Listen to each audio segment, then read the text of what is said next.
जनराही news channel. मैं हूं यूसुफ खान और आप देख रहे हैं जनराही न्यूज़ चैनल। हमारे चैनल को सब्सक्राइब करें। एवढी सगळी प्रोसेस करून सर्किट नाही होत. कशाला पाहिजे सिस्टम तुमची सिस्टम ऍक्सेप्ट नाही करत मला ठेवलंय कशाला पाहिजे सिस्टम आपल्याला हा ऍक्सेप्ट नाही होते आमची चूक आहे. आम्ही मतदानापासून वंचित राहायचंय आमची चूक आहे. हा लोकशाहीला काढी लावायला घेतलं तुम्ही निवडणूक आयोगाने. हे बघा तिथे होतच नाही सिस्टीमच सिस्टमच चालत नाही. चाटायचं आहे सिस्टम आता. साहेब हे बघा मला उत्तर थातूर मातूर नाही पाहिजे. तुम्हाला सहनशक्ती आम्ही बघितली. आम्ही तुम्हाला प्रेमाने सांगितलं फोडून टाकणारा सगळं फोडून टाकणारा सांगतो. आज शेवटचा दिवस आहे. आज तुम्हाला संधी देतो. जर ही नावं आली नाही तर उद्या आमच्या रोषाला सामोरे जायला लागेल. तुम्ही एवढे जे साल system भरले आहे ना ते तुम्ही 8 नंबर भरले ते करा. करायचं ते करा. आम्हाला माहित आहे आमच्या पोरांची नावं आली ना साहेब. पहिलंच सांगतो ऑफिस ठेवणार नाही जागेवर तुमचं. महाराष्ट्र नवनिर्माण सेनेचा सन्माननीय राजसाहेब ठाकरे यांचा निवडणूक निर्णय अधिकारी हाय. कधीपर्यंत होणार क्लिअर?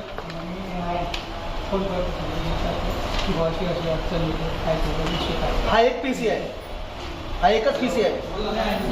मग तिथले कामगार कुठे आहेत? ते बाकीचे कुठे आहेत? आजारी आहेत.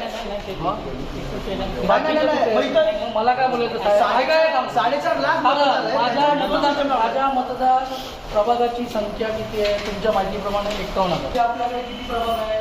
टोटल 9 प्रभाग आहे. 36 प्रभाग ते काम कसं होणार मला सांगा. 8 नंबरचे तुमची जर साईडच नाही चालणार 8 नंबरचे फॉर्म काय फायदा मला सांगा. हे आमचे तर मतदार आहेत. जर हे मतदान आम्हाला करू न शकले काय नावं वगळली आम्हाला पण पैसे देऊन करायचं आम्ही करतो. हो साहेब बरेचसे बाहेर बरेच तुम्हाला विदाऊट फक्त तुमचे नंबर येतात रेफरन्स त्याच्यावर तुम्ही एक्सेप्ट होतात. आता मला सांगा हेच किती दिवस झाले तुम्हाला पडून. ही किती मुलांची काय यांचं चुकी काय मला याचा फॉर्म काढा. याचा फॉर्म काढा मोबाईलवर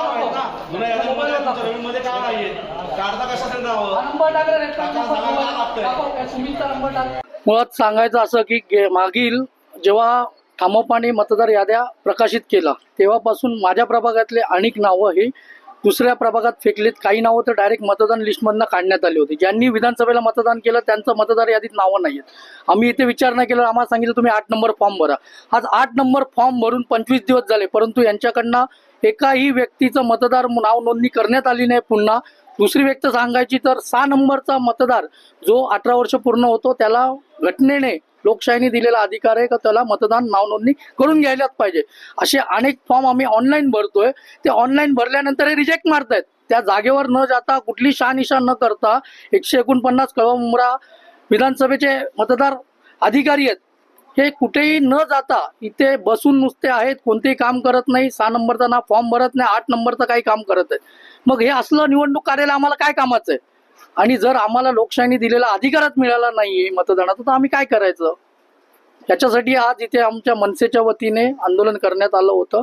आज त्यांना सक्त ताकीद दिलेली आहे. त्यांना जी काय सबब द्यायची ती दिलेली आहे. आणि जर हे नावं आणि ही जर मतदानापासून वंचित राहिले तर 149 कळमरा विधानसभेतील जे निवडणूक अधिकारी असतील त्यांच्या विरोधात आम्ही कोर्टामध्ये जाऊन त्यांच्या विरोधामध्ये आम्ही PI दाखल करणार आहोत. आणि जे मतदार वंचित राहणार आहेत त्या सर्वांना घेऊन सोबत आम्ही यांच्या विरोधात कोर्टात केस करणार आहोत. अधिकारी देखील त्या ठिकाणी जागेवर नव्हते. त्याचबरोबर कर्मचाऱ्यांची संख्या देखील कुठेतरी अपुरी दिसते. बघा आज कळवा मुंब्रा 149 विधानसभा मतदारसंघ बघितला तर 3 ते 4 लाखाची लोकसंख्या मतदार आहेत. ते 4 लाखाचे 4.5 लाख देखील आज झालेत. प्रत्येक प्रभागामध्ये बघाल तर 50-50 हजाराची नोंद आहे. मतदार म्हणून नोंद दाखवत आहेत.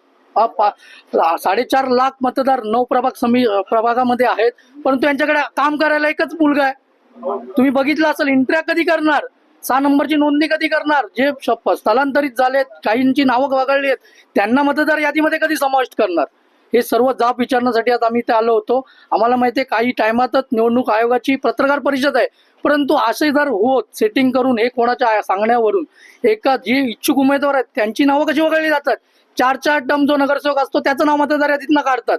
हे कोणाच्या सांगण्यावरून करतायत काम. हे आम्हाला वाटतंय की ही सर्व सेटिंग आहेत. काय फायदा या लोकशाहीचा. कशाला आम्ही उभे राहायचं.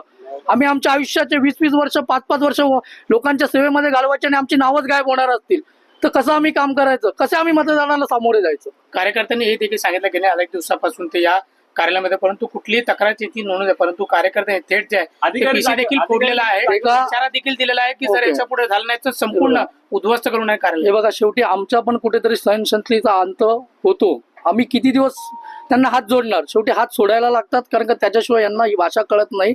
आज 8 नंबरचे फॉर्म आम्ही त्यांच्याकडे देऊन 25 दिवस झाले. कायद्यानुसार तो फॉर्म तुम्हाला 5 ते 6 दिवसामध्ये क्लिअर करायला पाहिजे. एखादा 6 नंबरचा फॉर्म भरला तर 7व्या दिवशी त्या मुलाकडे मेसेज गेला पाहिजे अप्रूव्हलचा. तुम्ही जर तिथे तुमचा अधिकारी जातच नाही आणि आम्हाला डायरेक्ट सांगतात ब्लर, डॉक्युमेंट ब्लर. अरे तो ऑनलाईन फॉर्म भरताना तुमचा फोटो जरी ब्लर असेल ना, त्याची साईज जरी कमी जास्त असली ना, तरी फोटोच एक्सेप्ट होत नाही. तर हे कुठला सांगतात ब्लर आहेत म्हणून रिजेक्ट मारतायत. दुसरं कारण देतात का तिथे माणूस आढळला नाही. अरे जो नवीन मतदार आहे, ज्याचं वय 18 वर्ष झाली आहे, त्याचं मतदान तर तिथेच असणार आहे, तो तिथेच राहतोय. कधी तुम्ही सर्वे केला? यांच्याकडे इथं काम करायला अधिकारी कमी, सर्वेला कधी जाणार आहेत? हा सर्व घोळ 149 कळमनुरामध्ये होत आहे. त्याच्या विरोधात वारंवार आम्ही त्यांना ताकीद दिली, त्यांना पत्रव्यवहार केला, त्यांना अनेक निवेदन दिले. हात जोडून बऱ्याचदा बघितलं, पण आता इथून पुढे हात सोडल्याशिवाय यांना कळणार नाही.